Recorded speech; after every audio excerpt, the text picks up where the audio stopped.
పైసలు వస్తే చాలు ఏదైనా చేస్తుంటారు కదా మనుషులు. అరే జర ఫాలోయింగ్ పెరిగిందంటే అయిపోయి, మేమే తోపులం, మేమే తురుములం, మేమేం చేస్తే అదే కరెక్టు, మేమేం చెప్తే అదే రైటు అన్నట్టు చేస్తే ఊకుంటా కూసోరు ఎవ్వరు. ఏడి కాడికి అలా బండారం బయట పెట్టి కడిగి పారేస్తాం అని వార్నింగ్ ఇస్తుంది గీ అక్క. ఇంతకు అక్కేవలు ఎవరిని తిడుతుంది, దేనికోసం తిడుతుంది? నన్ను చూస్తే ఎట్లా తెలుస్తుంది?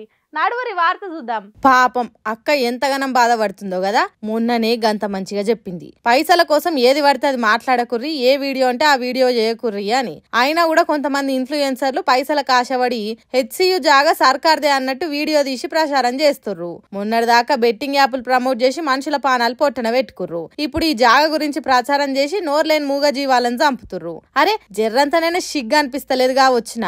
ఒకరు మనల్ని నమ్మి మనకు సపోర్ట్ చేస్తుర్రంటే మనం మంచి చేస్తున్నాం, లేకుంటే ఏదన్నా అక్కడికొచ్చే పని చేస్తున్నాం అని. అంతేగాని పైసలకు అమ్ముడు పోయి ఏదంటే అది ఆలోచన లేని పనులు చేస్తే ఇన్ఫ్లుయెన్సర్లు అనిపించుకోరు అనుకుంటా ఓ దిక్కు బాధపడుకుంటానే ఇంకో దిక్కు పొట్టు పొట్టాడుచుకుంది. ఈ అక్క కథ ఇట్లుంటే గిక్కడి నుండ్రి. Sorry for that. నిజంగా నాకు ఒక విషయం ఓపెన్ గా చెప్తున్నాను సార్, నాకు ఏ నాలెడ్జ్ లేదు పాలిటిక్స్ లో. నేను చాలా నార్మల్ గా ఉంటా. అండ్ ఇంకోటి ఏంటంటే నాకు తెలియకుండానే ఆ వీడియో గురించి నేను ఎంక్వైరీ చేయలేదు. ఫస్ట్ ఆఫ్ ఆల్ ఎంక్వైరీ చేయాల్సింది ఎవరు లేకుండా నిన్న ఓకే ఖాళీగా ఉన్న వీడియో వచ్చింది చేసేద్దాం అంతవరకు ఉంది నా మైండ్ లో తప్ప నేను అంత విధంగా ఆలోచించలేదు. అండ్ వాళ్ళకి నేను మరీ అడిగినాను, దీనివల్ల ఏమైనా ఇష్యూస్ వస్తాయా, దీనివల్ల ఏమైనా పొలిటికల్ గా నాకు ఏమైనా ప్రెషర్ ఉంటుందా, ఏమైనా మీడియా నుంచి ఏమైనా ప్రెషర్ అవుతుంది, ఏమైనా నెగిటివ్ వస్తుందా అంటే లేదమ్మా ఏది రాదు, ఇదంతా జెన్యూన్, ఇదే అని చెప్పి వాళ్ళు గట్టిగా చెప్పేసరికి నేనే ఎంక్వైరీ చేయకుండా వీడియో చేసి రిలీజ్ చేశాక నా కామెంట్ చదివాక దాని తర్వాత నేను యూట్యూబ్ లోకి వెళ్ళి హెచ్సియు గురించి అప్పుడు ఎంక్వైరీ చేస్తే నాకు ఇదంతా విషయం తెలిసింది. గణపతి కాడ డాన్స్ చేసుకుంటా ఒక్క స్టెప్ తోని ఫేమస్ అయ్యి ఇప్పుడు సోషల్ మీడియాని షేక్ చేస్తుందిగా సుష్మా భూపత్ అనే గీమే. నిత్య సోషల్ మీడియానే వాడుతుంది, ఇతుమార్ లేకుండా వీడియోలు చేస్తుంది. రాష్ట్రంలో వారం 10 దినాల సంధి హెచ్సియు భూముల పంచాది, మూగజీవుల ఏడుపులు, ఇవే వీడియోలు గిరికలు కొట్టవట్టినాయి. కానీ ఈ అక్కకు ముచ్చట్లు ఏం తెలియదట. జస్ట్ వీడియో వచ్చింది కదా, ఖాళీగా ఉన్నా కదా చేసేద్దాం అన్నట్టు చేసిందట.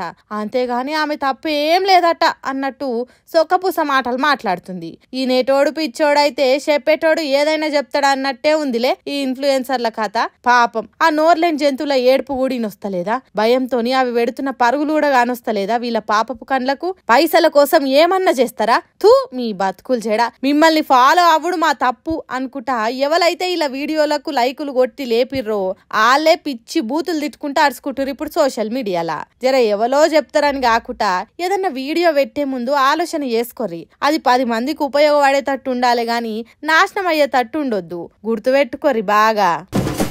మన హైదరాబాద్ ఒకప్పుడు ఎట్లుండే ఇప్పుడు ఎట్లయింది? మంచిగా కంపెనీలు పడి డెవలప్మెంట్ అయింది కదా.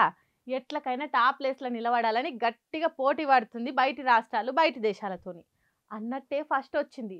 కాకుంటే అది ఏ విధంగా చూస్తే నెత్తి గోడ గుద్దుకుంటారు పక్క. పొద్దున నాస్ట నుంచి మాపటిల్లి పునుగుల దాకా ఎవ్వరు చూడు బయట తిండికే అలవాటు పడ్డారు కదా జనాలంతా. ఇగో మీరంతా ఈ ముచ్చట మంచిగినుర్రి. ఎందుకు అనుకుంటురు? ఆ బయట తిండి ఏసొంటిదో కూడా తెలియకుండా పొట్టలు పెరిగేదాకా కుమ్ముతురు కదా. మరి అది ఎంత సక్కమైందంటే కల్తీ తిండి తినుట్లా మన తెలంగాణ 2వ ర్యాంకు కొట్టింది. ఇదేదో ఉత్త మీది మాటలకు చెప్తున్నదో మిమ్మల్ని బువ్వులు పెట్టేటందుకు చెప్తున్నదో కాదు, పక్క ఆధారాలతోని 2021 నుంచి 24 ఈ 4 ఏళ్లల్లా ఫుడ్ సేఫ్టీ ఆఫీసర్లు మన దేశం మొత్తం అన్ని జాగాలల్లో తిరిగి అక్కడి తిండిని పరీక్షలు చేసి బయట పెట్టిన ముచ్చటిది. తెలంగాణలో పరీక్ష చేసిన ప్రతి 100 తిండి శాంపిల్స్లల్లా 14 కల్తీ అయినట్టు తేలిందట. ఇక మన పక్క పొంటే ఉన్న ఆంధ్ర రాష్ట్రం 4వ ర్యాంకు కొట్టింది. చూడుర్రి ఎసొంటి తిండి తింటున్నాం ఏం కథ.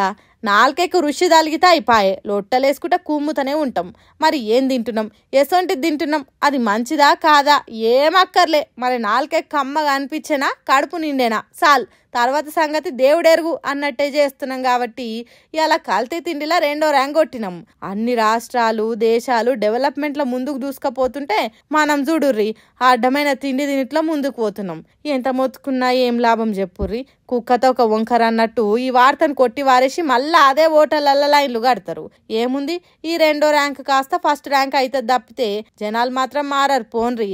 జర మన పానం కోసం మనమైన ఆలోచన చేయాలి. కాబట్టి ఏం తింటున్నాం, ఎసొంటిది తింటున్నాం అనేది 1కి 10 మాటల ఆలోచన చేసుకోర్రి. ఎంత కుదిరితే అంతా బయట తిండి బంద్ పెట్టుర్రి. ఉట్టిగా పైసలు నాశనం, పానము ఖరాబే. ఏమంటున్నాం సోచో జరా.